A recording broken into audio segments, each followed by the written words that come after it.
Hi friends, आप लोग का CS नवी चैनल्स में आप लोग का स्वागत है। आज हम लोग बात करेंगे थ्योरी ऑफ कंप्यूटेशंस का closures property of context free language. जैसा कि आप जानते हैं कि context free language is a type 2 grammar language, और टाइप 2 ग्रामर्स लैंग्वेज का जो हम ग्रामर डिजाइन करते हैं उस ग्रामर को हम बोलते हैं कॉन्टेक्स्ट फ्री ग्रामर्स। और कॉन्टेक्स्ट फ्री ग्रामर से जो लैंग्वेज डिसाइड होती है, जो जनरेट होती है, उस लैंग्वेज को हम बोलते हैं context free language. Context free language आपकी दो तरह की हो सकती है, non deterministics context free language and deterministics context free language. By default हमारी जो लैंग्वेज होती है वह टाइप 2 की होती है कॉन्टेक्स्ट फ्री लैंग्वेज, या कॉन्टेक्स्ट फ्री लैंग्वेज को ही बोला जाता है non deterministics context free language. इस लैंग्वेज पर जो हम मशीन डिजाइन करते हैं उस मशीन का नाम होता है push down automata. By default जो हमारी मशीन्स होती है वो पुश डाउन ऑटोमेटा होती है। इसी मशीन्स को बोला जाता है non deterministics push down automata. यदि लैंग्वेज आपकी डिटर्मिनिस्टिक कॉन्टेक्स्ट फ्री लैंग्वेज है तो यदि उस लैंग्वेज पे जो मशीन डिजाइन होती है उस मशीन को बोला जाता है डिटर्मिनिस्टिक्स पुश डाउन ऑटोमेटा। आपको बताते चलो कि जो इनका एक्सप्रेसिव पावर है deterministics push down automata and non deterministics push down automata का इक्विवेलेंट नहीं होता है। Means DPDA is a subset of a NPDA, means that DCFL is a subset of NCFL। आप लोग के पास मैंने एक ग्राफ बनाया हुआ है कि closure property of context free language का। Closure property of context free language यदि मैं बोल रहा हूँ तो बाय डिफ़ॉल्ट मैं आपसे बात करना चाह रहा हूँ non deterministics context free language. तो non deterministic context free language में मैंने एक तरफ रखा है क्लोज्ड अंडर ऑपरेशंस और दूसरी तरफ आपको रखा है not closed under operations. Closed under operations में आपके पास है union operations, concatenations operations, Kleene closures, reversal operations, homomorphisms, inverse homomorphisms, substitutions, init या prefix operations, right quotient of the regular language means CFL upon regulars, cycle operations, union with the regular language CFL union regulars, intersections with the regular language CFL intersections regulars, और right difference with the regular language CFL minus regulars. यह आपका context free language का closed under operations होता है। यदि आपसे कोई पूछता है कि कॉन्टेक्स्ट फ्री लैंग्वेज का नॉट क्लोज्ड अंडर ऑपरेशंस, तो आपका कम इंटरसेक्शंस होता है, कॉम्प्लीमेंट होता है, डिफरेंस होता है या सिमेट्रिक डिफरेंस, जिसको आप डिस्क्रीट मैथ में एक्सओर ऑपरेशंस बोलते हैं, नैंड ऑपरेशंस या नॉर ऑपरेशंस या सुपरसेट ऑपरेशंस। इसमें आप देख रहे हैं कि right difference with the regular language CFL minus regular. यदि यहाँ पर हो जाता left difference with the regular language, मतलब regular language minus CFL is not a closed under operations. आप लोगों से, क्योंकि आप हमारे CS नवी चैनल्स पे आप कंपटीटर भी हैं और एकेडमिक स्टूडेंट भी हैं, और हर एक एकेडमिक स्टूडेंट एक दिन आकर कंपटीटर होगा, मतलब कोई ना कोई कंपटीटिव एग्जाम देगा। तो मैं आपको बताते चलूँ, यदि आपने क्लोजर्स प्रॉपर्टी का कॉन्टेक्स्ट फ्री लैंग्वेज का केवल और केवल यह चार्ट को यदि आपने अपने कॉम्पिटिटिव एग्जाम से पहले केवल आपने एक बार रिव्यू भर कर लिया है तो नो डाउट आप any questions of the context free language can be solved. केवल आपके इस चार्ट से, अब मतलब इस ग्राफ को यदि आपने पूरी समराइज किया हुआ है तो इससे बाहर क्वेश्चंस कभी नहीं आते हैं। बट यदि हमारे प्रिय दोस्त, यदि आप एकेडमिक स्टूडेंट हैं, यदि अपना एजुकेशन डिग्री कंप्लीट कर रहे हैं, तो हम लोग इस पूरे प्रॉपर्टी को 1 बाय 1 कुछ सम फ्यू लेक्चर्स में इसको रिकवर करेंगे, 1 बाय 1 टॉपिक्स को और डिटेल स्टडी करेंगे। चाहे वह कॉम्पिटिटिव एग्जाम के स्टूडेंट्स हैं, मेरे दोस्त हैं, या एकेडमिक बैकग्राउंड के स्टूडेंट हैं या मेरे दोस्त हैं, उन दोनों के लिए यह वीडियो लेक्चर्स बहुत यूजफुल होगा। तो आइए हम लोग डिटेल स्टडी करते हैं 1 बाय 1 टॉपिक्स को, और इस सारे टॉपिक्स को मैंने क्लोज्ड अंडर ऑपरेशंस के टॉपिक्स को मैंने 3 लेक्चर में डिवाइड किया हुआ है। पहले लेक्चर्स में मैं 5 प्रॉपर्टी को कवर करूंगा और दूसरे लेक्चर्स में मैंने 4 प्रॉपर्टी को और तीसरे लेक्चर में मैंने 4 प्रॉपर्टी को कवर करूंगा। और नॉट क्लोज्ड अंडर ऑपरेशंस को जो हमारे पास कुल मिला के 5, 6, 7 प्रॉपर्टी हैं, इनको मैं 3-3 करके या 4 और 3 के रेशियो में मैं 2 वीडियो बनाऊंगा और उनको दोनों वीडियो को मैं कंप्लीट स्टडी करूंगा। तो इस तरह से अपने क्लोजर प्रॉपर्टी में नियर अबाउट मेरे पास 6 से 7 लेक्चर्स होंगे जो हम डिटेल इनको स्टडी करेंगे। तो आइए हम लोग बात करते हैं पहले closed under operations. Closed under operations का यूनियन ऑपरेशंस। यूनियन ऑपरेशंस,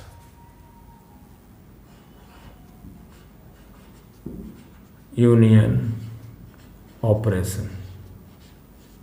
जैसा कि आप जान रहे हैं कि आपको ग्राफ से ही दिख रहा है कि union operation is a closed under operations.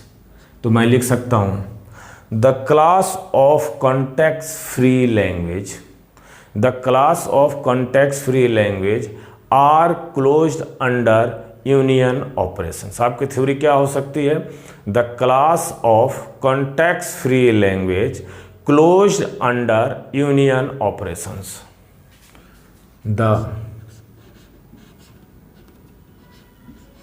The class of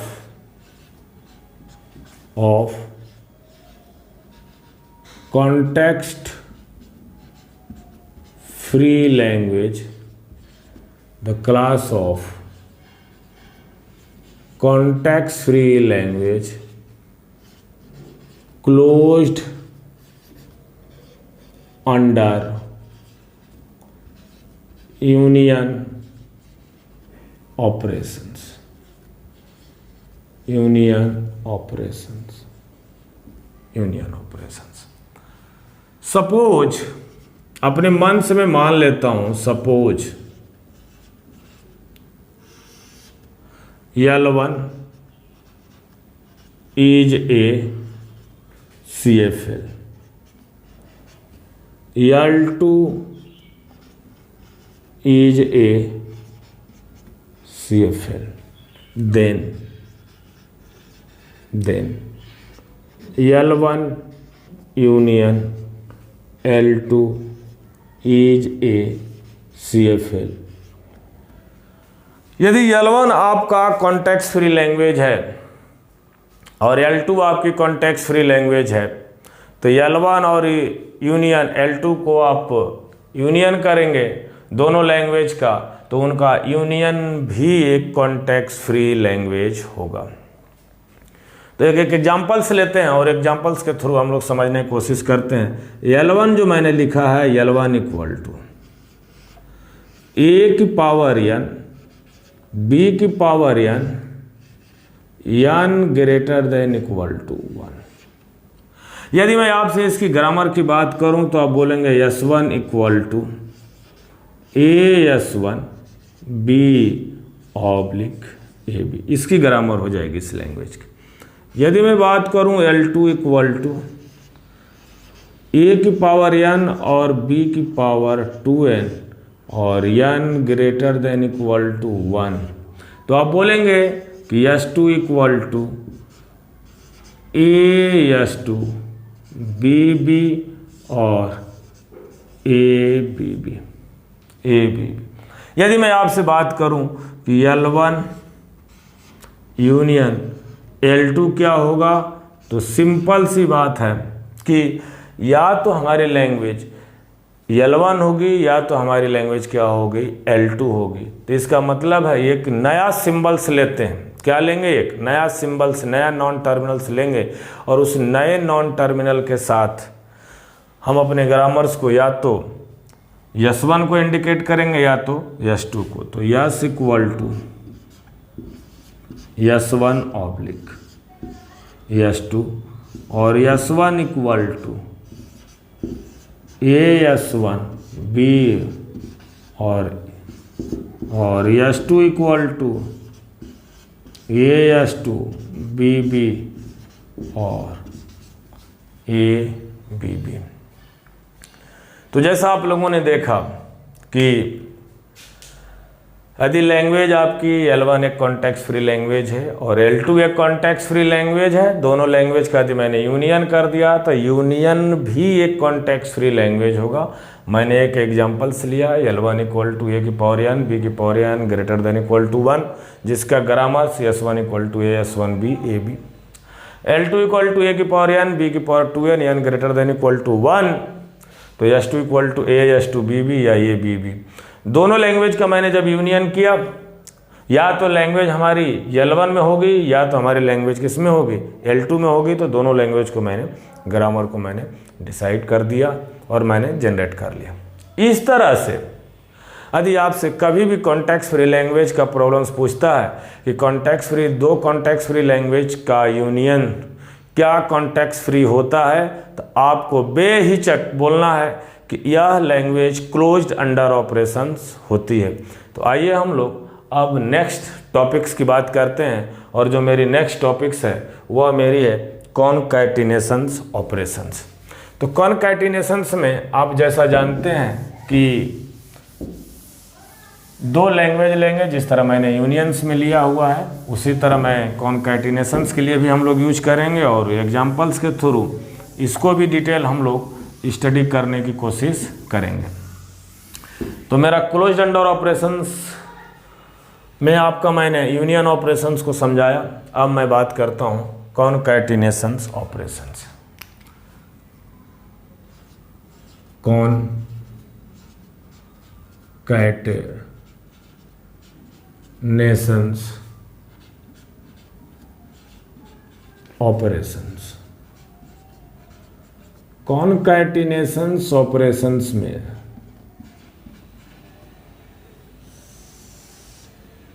कॉनकैटिनेशंस operations में मैं यह लाइन आपको बता सकता हूं, the class of context free language, the class of context free language are closed under operation से concatenations, are closed under operation से concatenations. The class of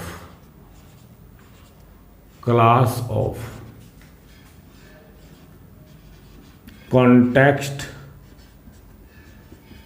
free language are closed under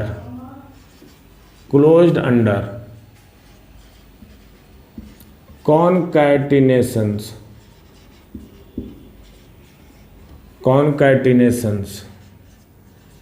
operations। Suppose मैंने अपने मन से मान लिया, suppose L1 is a CFL और L2 is a CFL, another language है। L1 एक कॉन्टेक्स्ट फ्री लैंग्वेज मेरी अलग है, L2 मेरी एक कॉन्टेक्स्ट फ्री लैंग्वेज मेरी अलग है। देन L1 कॉनकैटिनेट L2, इसको मैं कॉनकैटिनेट पढ़ता हूँ, L1 concatenate L2 is a CFL context free language. एक एग्जांपल्स लेते हैं, L1 equal to same A की पावर n B की power n greater than equal to 1, तो मैं लिख सकता हूँ S1 equal to A S1 B oblique AB। L2 equal to मैं लिख सकता हूँ A की पावर n B की power 2n n greater than 1, तो S2 इक्वल टू हो जाएगा AS2 BB और ABB। यदि मैं आपसे बोलूं देन L1 कॉनकैटिनेट L2 क्या होगा। तो आपको क्या करना है, एक अपने मन से नया नॉन टर्मिनल्स लेना है। L1 फॉलोड L2, यानी L1 के बाद L2 आ रहा है, कॉनकैटिनेट है। मैंने L1 कॉनकैटिनेट क्या किया हुआ है, L2 किया हुआ है।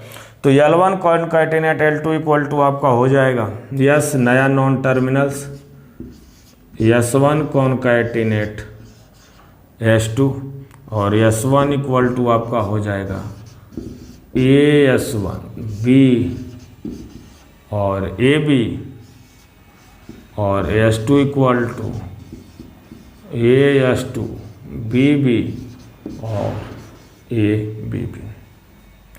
तो जैसा आप लोगों ने देखा कि यदि एक लैंग्वेज L1 एक कॉन्टेक्स्ट फ्री लैंग्वेज है और दूसरे के लैंग्वेज L2 एक कॉन्टेक्स्ट फ्री लैंग्वेज है, then L1 concatenate L2 is a context free language. तो मैंने एक एग्जांपल्स लिया, L1 is a context free language, S1 determine AS1 B और AB, L2 इज A की पावर n B की power 2n n greater than equal to 1। तो इसका मैंने कॉन्टेक्स्ट फ्री लैंग्वेज यह डिसाइड बनाया। और जब दोनों लैंग्वेज को मैं कॉनकैटिनेट कर रहा हूँ, यानी L1.L2 मतलब L1 कॉनकैटिनेट L2, जैसा आप लोगों से सामने मैंने लिखा है कि L1 concatenate L2 is a CFL। तो इस ग्रामर्स के थ्रू मैंने अपने लैंग्वेज का कॉनकैटिनेशंस भी मैंने डिजाइन कर लिया। यदि आपसे कभी भी कोई पूछता है कि क्या हमारा कॉनकैटिनेशंस ऑपरेशंस कॉन्टेक्स्ट फ्री लैंग्वेज का क्लोज्ड अंडर ऑपरेशंस होता है, तो आपको बेहिचक बोलना है कि क्लोज्ड अंडर ऑपरेशंस होता है। जब भी आपके पेपर्स में सवाल पूछा जाए कि concatenations is a closed under operations, तो आपका उत्तर होगा यस। तो आइए हम लोग नेक्स्ट अपने क्लोजर्स प्रॉपर्टी की बात करते हैं, जिसका नाम है क्लीन क्लोजर्स। और क्लीन क्लोजर्स में हम लोग देखेंगे कि इसका क्या आया। तो आपको मैंने ग्राफ में ही मैंने पहले से ही बता दिया है कि क्लीन क्लोजर्स भी आपका क्या होता है, क्लोज्ड अंडर ऑपरेशंस होता है। क्लीन क्लोजर्स भी आपका क्या होता है, क्लोज्ड अंडर ऑपरेशंस होता है। तो क्लोज्ड अंडर ऑपरेशंस, तो हम लोग इसके लिए भी एक लैंग्वेज लिखेंगे और लैंग्वेज लिखने के बाद में हम लोग उसका क्लोज्ड अंडर ऑपरेशंस का एक ग्रामर्स लिखेंगे और ग्रामर्स लिखने के बाद देन हम लोग उसको डिजाइन कर लेंगे। तो हम लोग समझ सकते हैं कि नहीं हमारा जो क्लीन क्लोजर्स है वो हमारा क्लोज्ड अंडर ऑपरेशंस होता है। Clean closures,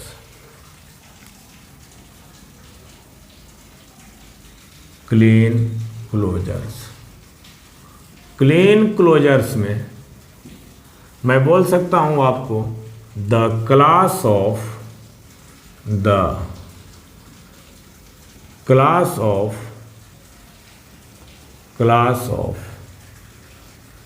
context free language, the class of context free language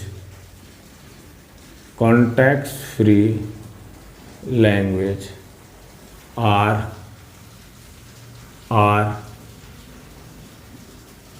closed under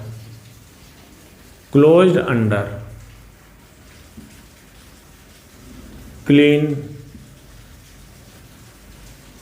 closure operations, clean closures operations. Suppose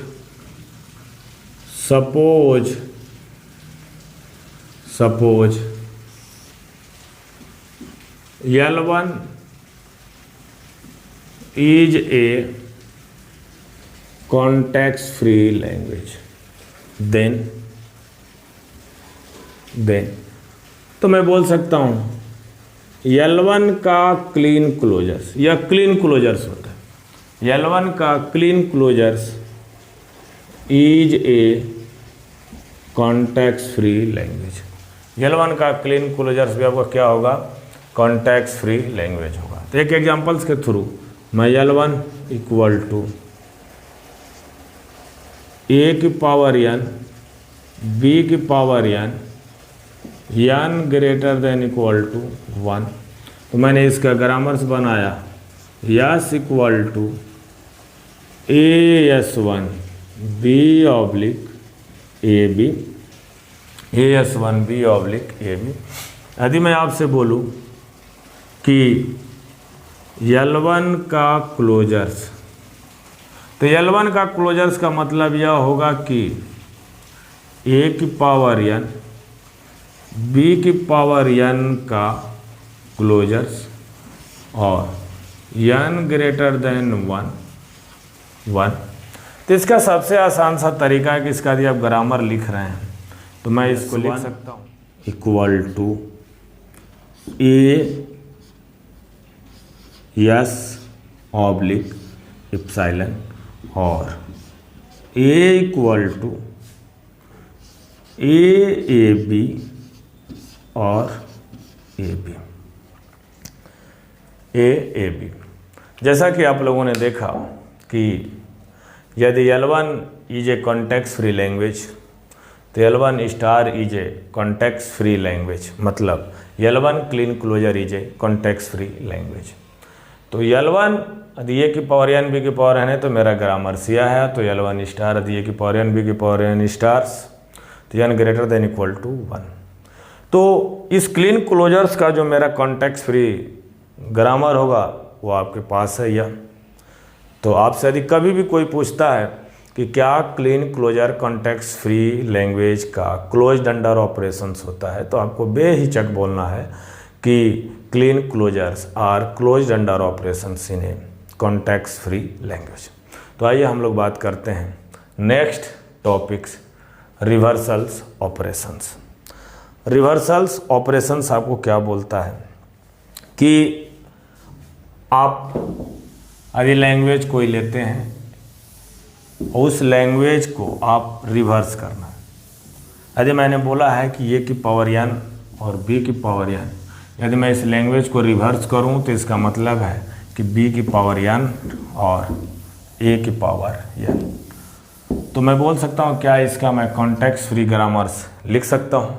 तो इसका सबसे आसान सा तरीका है कि किसी भी लैंग्वेज के रिवर्सल का यदि आपने context free grammars means type 2 grammars की मैं बात कर रहा हूँ। किसी लैंग्वेज बोलने का मतलब यह नहीं कि आप ये सोच लें कि टाइप 1, टाइप 0, टाइप 3, बेसिकली मैं बात कर रहा हूँ टाइप 2 ग्रामर्स का। तो टाइप 2 में reversal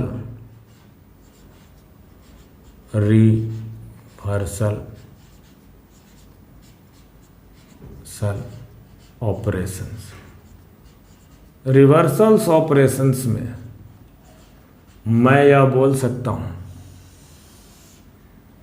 the class of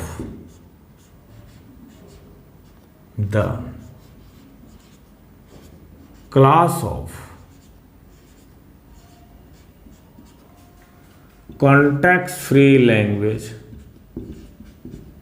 the class of context free language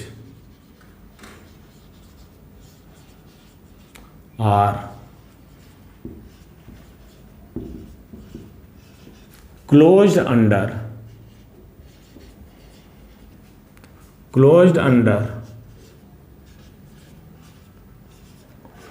reversals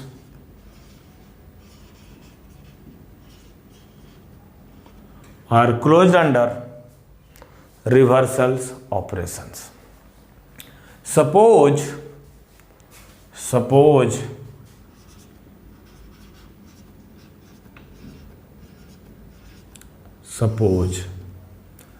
L1